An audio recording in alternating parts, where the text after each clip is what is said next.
Clyde Edwards-Helaire, running back 22 last year, 181 rush attempts, 803 yards, 4 rushing touchdowns, 36 receptions on 54 targets for 297 and 1 through the air, just under a 9% target share for the passing volume.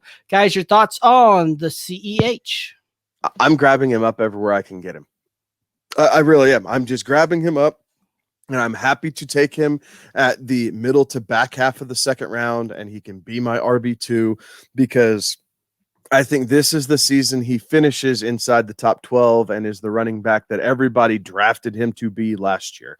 I see him touching close to 1,100 yards rushing. I think you're going to tack on another 600 yards receiving this season. Like, he is the true third option. They finally have a true third option for Patrick Mahomes, and it's being able to turn around and hand the ball off. Andy Reid loves workhorse backs. Injuries and I think a COVID year kind of played into some of the CEH downfall that people were frustrated about, but we called that, guys. Like, again, like we said, he's not top 8 material this season. We talked about that. This year, I think top 8 might be a bit of a stretch, but I can see him inside the top 12. And so for him, falling back, he's going about running back 14, 15, 16, depending on what league you're in and how they're drafting it. But I'm grabbing him all season long because he's my piece of the Chiefs offense. He's the cheapest piece of the Chiefs offense I can get. And I like that. I will be more than happy to spend second round capital on CEH. And I think that it will deliver. I really do. I think your qualifier there, Kevin, was very, very important because everybody wants a piece of this Chiefs offense. But CEH is going to be the cheapest piece out there. So if you're not willing to spend high capital, then CEH is the way you want to go. I've got him ranked 16 this year, and that might be a touch low. Recency bias might be playing into that a little bit in the probably unfair expectations we had because we were like, hey, CEH, he's going to this high-powered offense, and then it just wasn't quite what we thought it was going to be. I think you're right, Kevin. If you want a piece of this Kansas City Chiefs offense, in order to get the cheapest piece, that is CEH, because everybody else is going probably a little bit sooner than you would be comfortable with. Okay, as a Chiefs fan, I agree with what all you guys said about last year.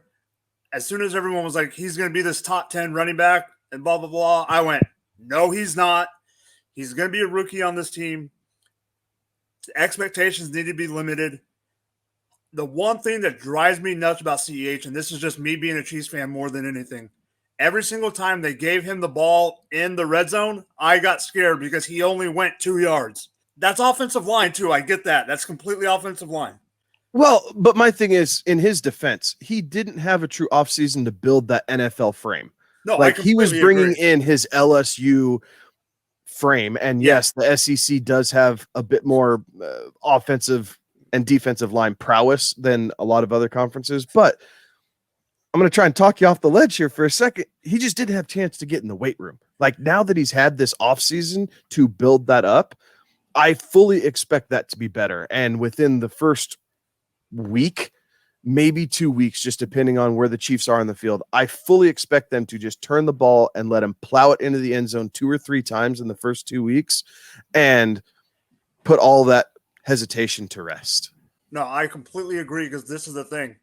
I think that's one of the reasons all of us like him at where he's going around RB 14 and 16 is exactly what you guys said about the recency bias.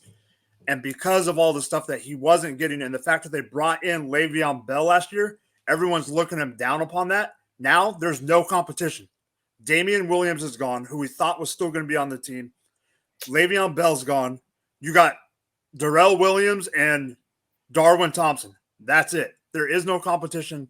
The ball is his, and they're going to give him the ball. No. And when you look at it too, right? Like, you guys have mentioned the offensive line, right? Like, you talk about one of the big things that got exposed in Kansas City in a game that happened in February against Tampa Bay. They, that offensive line got exposed for, the holes that were there. Yeah. One of the things that they went out and did was drastically address that offensive line. They drafted Creed Humphrey to play center. That old boy can block out of Oklahoma. They also brought in Orlando Brown Jr., who also happened to be a Sooner. They don't have a block down there for the run game. They also brought in Joe Tooney.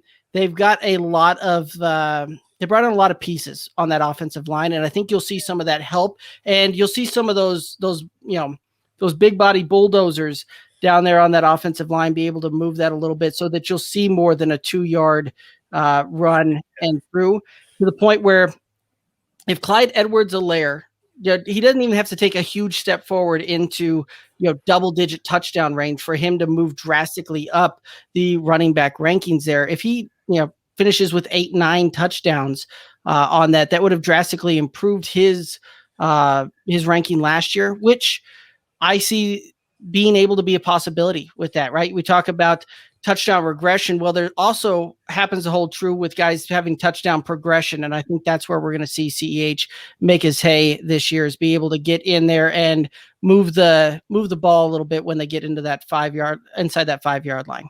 Just one more thing. They also, I'm pretty sure they're getting back Duvernay Tardif, right? Oh, yes, they are. Back. Mhm. Yes.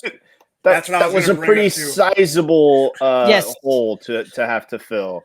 And good on him for what he was doing and the decisions that he made last year. But yeah, that's a pretty that helps shore up a lot of things. Right. You look at it, they brought in 4 offensive linemen to address that line this year, and all of those pieces I think will be able to make a big impact for both the pass game and the run game.